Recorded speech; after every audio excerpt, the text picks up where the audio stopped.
સર્વે વહાલા વૈષ્ણવોને મારા જય શ્રી કૃષ્ણ। વૈષ્ણવો, આજે આપણે સત્સંગમાં સત્સંગ કરીશું ઉકા આતાની વાર્તા, જેમાં આપણે વાર્તા પ્રસંગ 36ની પહોંચ્યા છીએ। એનો આજે સત્સંગ કરશું। સત્સંગની શરૂઆત કરીએ એ પહેલા આપ સર્વે વૈષ્ણવોને મારી વિનંતી કે જો તમે અમારી ચેનલ સબસ્ક્રાઇબ ન કરી હોય તો અવશ્ય અમારી ચેનલને સબસ્ક્રાઇબ કરી લેજો અને અમારા ગ્રુપમાં ન જોડાયા હોય તો અવશ્ય જોડાઈ જજો, જેથી કરી તમને દરરોજનો સત્સંગ મળી રહે। તો હવે આપણે શરૂ કરી ઉકા આતાની વાર્તા પ્રસંગ 36। ઉકો કહે, હે આતા, ભરામણ તો બહુ ઊંચા કહેવાય, ભગવાનથી સૌ ગાવનું છેટું, એનું કેમ?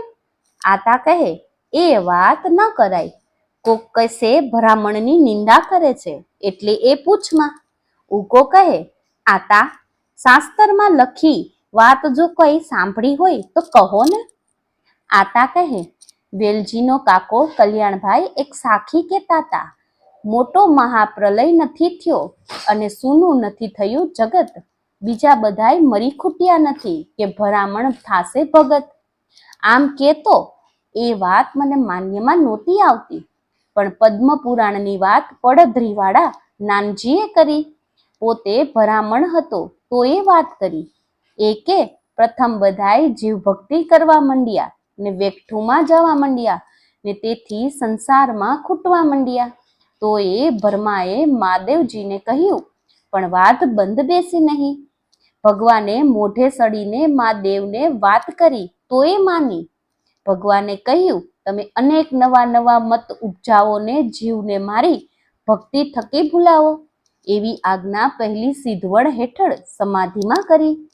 પછી મહાદેવજી પોતે શંકરાચાર્યનું રૂપ લઈને અવતર્યા અને બધાય પંડિતોનો વિજય કીધો, અનેક નવા મત કીધા, નિરાકાર ભજન, હું જ ભગવાન, વામ માર્ગ અને દેવની ઉપાસના, લિંગ પૂજા અને બીજા અનેક પંથ કર્યા।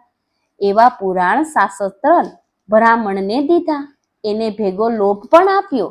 લોભ તો પાપનું મૂળ છે, પાપનું મૂળ અભિમાન મહાદેવજીની આજ્ઞાથી ભગવાનથી વિમુખ કરવાના નવા શાસ્ત્ર જગતમાં વંચાવા માંડ્યા।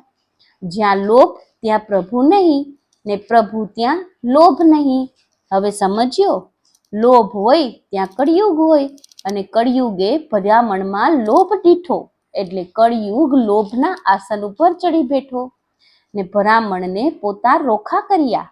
સાંભળ, એક વાત કહું, દુર્યોધને કપટ કરીને પાંડવને લાખાગ્રહમાં પૂર્યાના સળગાવાનું ચંડાળને કર્યું, ચંડાળે ના પાડી, પછી લાણાનો લોભ જોઈ ભરામણે સળગાવાની હા કહી, પણ પાંડવ તો ભોયરામાંથી ભાગી ગયા।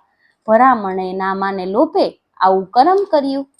છોકરા, કડ જગ જેનામાં તે એ શું કરે અને શું ન કરે। આજે આભડ શેઠના બારણા ભરામણે ઉઘાડા મૂકી દીધા, પછી એને જોઈને બીજાય ભૂવા।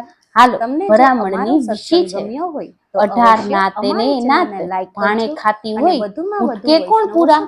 વળી રેલમાં ભરામણિયું પાણી છે, પીવો એટલે સૌ પીવે, પણ ભીંસ તેની ચામડાની બદકમાંથી લાવ્યું હોય, પાણી પીતા હોય ને ખાવાની સીજને જોતા સૂગ ચડે એવું ખાતા હોય।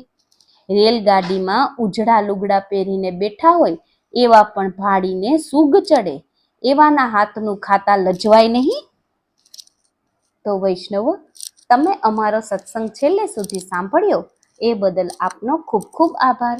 જો તમને અમારો સત્સંગ ગમ્યો હોય તો અવશ્ય અમારી ચેનલને લાઈક કરો, શેર કરો અને વધુમાં વધુ વૈષ્ણવો સુધી આ સત્સંગ